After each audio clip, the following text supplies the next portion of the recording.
সুপ্রিয় দর্শক, আসসালামু আলাইকুম। গত ২ বছরে জুলাইকে বা জুলাই অভ্যুত্থানকে আওয়ামী লীগ যতটা না প্রশ্নবিদ্ধ করেছে, তার চেয়ে বেশি প্রশ্নবিদ্ধ করেছে জুলাই আন্দোলনকারী হিসাবে যারা পরিচিত তারাই।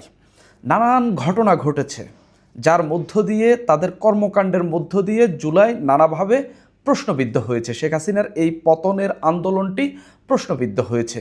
এর মধ্যে মব রয়েছে, ডক্টর ইউনূসের ক্ষমতাকাল রয়েছে, বিভিন্ন স্থানে চাঁদাবাজি আছে, নানান কিছু আছে। জুলাইয়ের যত স্টেক ছিল, কেউই জুলাইকে ওইভাবে রক্ষা করতে পারেনি। আওয়ামী লীগের প্রচারণা বলেন, আওয়ামী লীগের অপপ্রচার বলেন, সেগুলোর চেয়ে জুলাইকে প্রশ্নবিদ্ধ করার ক্ষেত্রে আমি বলবো যে বেশি ভূমিকা রেখেছে জুলাই আন্দোলনকারীরা। এর একটা উৎকৃষ্ট উদাহরণ হইল সম্ভবত সালাউদ্দিন আম্মারের সর্বশেষ স্ট্যাটাসটা। তিনি অভিনেত্রী, কণ্ঠশিল্পী, কথাসাহিত্যিক হুমায়ুন আহমেদের স্ত্রী মেহের আফরোজ শাওনের একটা স্ট্যাটাসের পরিপ্রেক্ষিতে একটা স্ট্যাটাস দিয়েছেন। মেহের আফরোজ শাওনের স্ট্যাটাসটি যতটা না ভালগার হয়েছে, তার চেয়ে বেশি ভালগার হয়েছে এই জুলাই আন্দোলনকারী সালাউদ্দিন আম্মারের স্ট্যাটাসটি। তিনি তার স্ট্যাটাসে মেহের আফরোজ শাওনকে জুতা দিয়ে পেটানোর কথা বলেছেন। যিনি পেটাবেন তাকে ১ লক্ষ টাকা, যিনি পিটিয়ে রক্ত ঝরিয়ে দিতে পারবেন তাকে ২ লক্ষ টাকা পুরস্কার ঘোষণা করেছেন। এই নিয়ে ব্যাপক সমালোচনা হচ্ছে। এখন কথা হইল, মেহের আফরোজ শাওন হচ্ছে কি স্ট্যাটাস দিয়েছেন। তিনি এমন একটা স্ট্যাটাস দিয়েছেন যে স্ট্যাটাসে অনেকবার জুলাই সিডিআই লিখেছেন। এই যে জুলাই সিডিআই গত ২০২৪ সালের ৫ আগস্ট থেকে আওয়ামী লীগের লোকজন লিখতেছে, এতে কি সমাজে খুব বেশি ইম্প্যাক্ট পড়তেছে? বরঞ্চ জুলাই যারা আন্দোলন করেছেন বা জুলাইয়ের যে সমন্বিত শক্তি, তারা যদি একসঙ্গে থাকতেন, তারা যদি ভালো কাজ করে যদি এই সমাজের নতুন দৃষ্টান্ত স্থাপন করতে পারতেন, বরঞ্চ ওই যে আওয়ামী লীগের যে বয়ান বা আওয়ামী লীগ যেটা বলার চেষ্টা করছে, জুলাই সিডিআই যে লিখছে, এটা একেবারে মাঠে মারা যেত। কিন্তু জুলাই আন্দোলনকারীদের বিভিন্ন অপকর্ম, বিভিন্ন কর্মকাণ্ড, ডক্টর মোহাম্মদ ইউনূসের ক্ষমতাকাল, চাঁদাবাজি, নানান কিছু সব মিলিয়ে ওই যে জুলাইয়ের আন্দোলনটাও প্রশ্নবিদ্ধ হইল এবং আওয়ামী লীগের যে বয়ান, সেই বয়ানটাও সামনে চলে আসলো এবং কেউ কেউ গ্রহণ করাও শুরু করলো। এখন সালাউদ্দিন আম্মার যে স্ট্যাটাসটি দিলেন, সেই স্ট্যাটাসের আসলে ব্যাখ্যা কী হইতে পারে বা এই স্ট্যাটাসে প্রভাব কি হইতে পারে? আগে বলি সালাউদ্দিন আম্মার কি লিখেছেন। সালাউদ্দিন আম্মারকে আপনারা নিশ্চিতভাবে জানেন, তার ব্যাপক কর্মকাণ্ডের জন্যই তাকে বেশি চেনেন আপনারা। যতটা না তাকে রাকসুর জিএস বা রাজশাহী বিশ্ববিদ্যালয় এই যে ছাত্র সংসদের জিএস হিসেবে তাকে যতটা না চেনেন, তার চেয়ে বেশি তার উদ্ভট কর্মকাণ্ড এবং সমালোচিত কর্মকাণ্ডের জন্য আপনারা তাকে বেশি চেনেন। তিনি লিখেছেন ফেসবুকে, এই মহিলারে অর্থাৎ মেহের আফরোজ শাওনকে যে জুতার বাড়ি মারতে পারবে তারা ১ লাখ টাকা পুরস্কার দেব। জুতার বাড়ি মেরে নাক মুখ দিয়ে রক্ত বের করে দিতে পারলে ২ লাখ টাকা পুরস্কার দিব। এখন কেউ মব উস্কানি বলতে আসলে ওইডারে ভরা বাজারে পিটাম। যা বলেছেন সব পিটানোর কথা, মারধরের কথা। একজন জুলাই আন্দোলনকারী, যিনি মানুষের অধিকার প্রতিষ্ঠার জন্য, ভোটাধিকার প্রতিষ্ঠার জন্য আন্দোলন করেছেন, শেখ হাসিনার পতন ঘটিয়েছেন, তিনি এখন বলছেন মানুষকে পেটানোর কথা।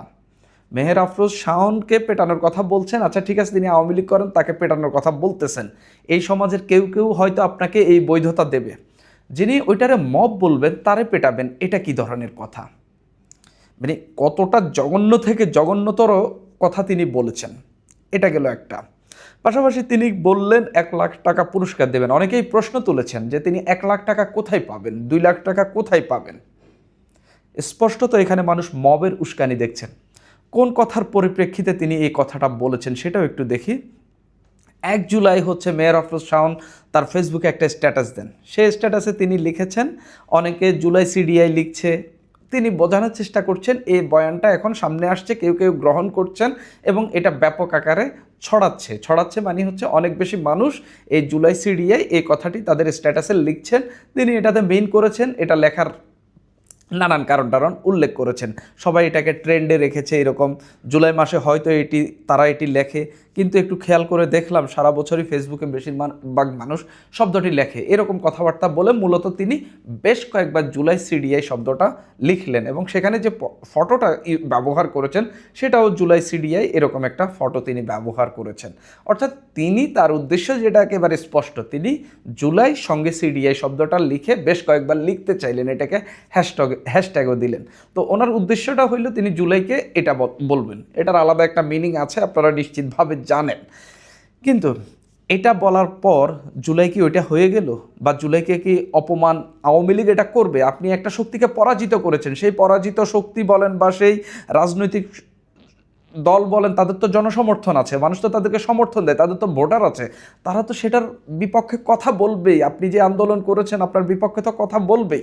সব মিলিয়ে সে বয়ানটাকে আপনি অন্য বয়ান দিয়ে পরাজিত করতে না পেরে সে বয়ানটা যিনি ছড়াচ্ছেন তাকে আপনি জুতা দিয়ে পেটানোর কথা বললেন। এখন প্রশ্ন হইল, কেউ যদি সালাউদ্দিন আম্মারের কথায়, ধরেন আমি সালাউদ্দিন আম্মারের ভক্ত, আমি তর্কের খাতিরে ধরলাম, আমি এখন গিয়ে পিটাই দিলাম, তাহলে আমার নামে যদি মামলা হয় আমাকে সেখান থেকে রক্ষা করবে কে?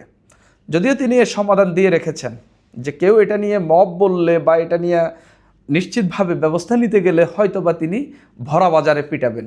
তাহলে কি পুলিশকে পিটানোরও মিন করলেন? এটা নিয়ে যদি স্বরাষ্ট্র মন্ত্রণালয়ের ব্যবস্থা নিতে চাই তাহলে কি তাদেরকেও পিটাবেন? সেই ইঙ্গিত এসে যায়।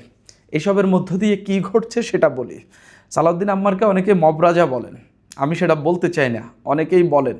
এবং রাজশাহী বিশ্ববিদ্যালয় এবং সেইখানে কি ঘটেছে, কি হয়েছে, কি করেছেন, এবং ঢাকায় এসে তিনি কি স্লোগান দিয়েছেন, কিছুদিন তিনি শরীফ ওসমান হাদিকে নিয়ে রাজনীতি করার চেষ্টা করলেন, জিএস হওয়ার পর তিনি যেসব কর্মকাণ্ড করলেন সবাই দেখেছে।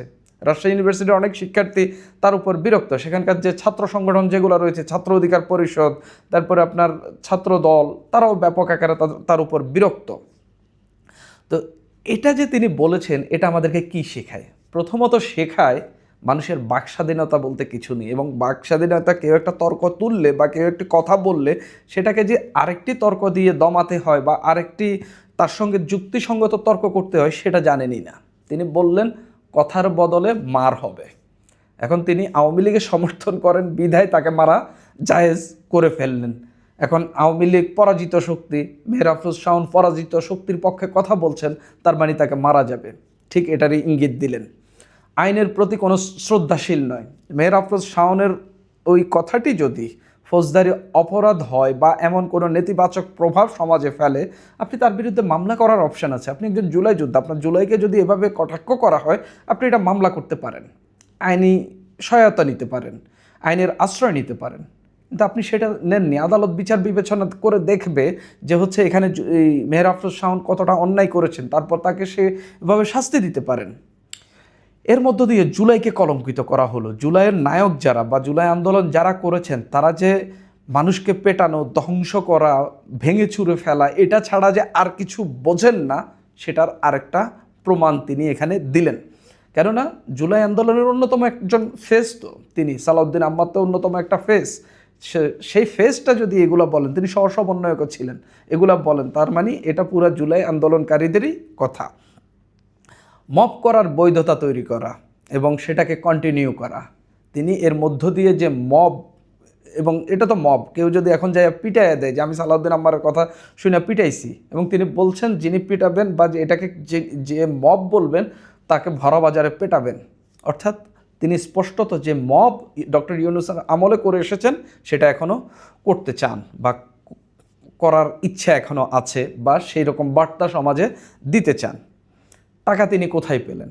অনেকেই বলে থাকেন জুলাই আন্দোলনকারীরা প্রচুর টাকা পয়সা কামাইছেন, এবং সালাউদ্দিন আম্মার তো সামনের সারির একজন জুলাই আন্দোলনকারী, সেই জায়গা থেকে তার টাকা কামানো খুব সহজ বিষয় না বলে অনেকেই বলছেন। তো সেটা যদি হয়ে থাকে, যদি তার কাছে কাউকে মারার জন্য 2 লাখ টাকা দেওয়ার মতো অবস্থা থাকে, তাইলে আমি বলবো যে শেখ হাসিনা ঠিক ছিল।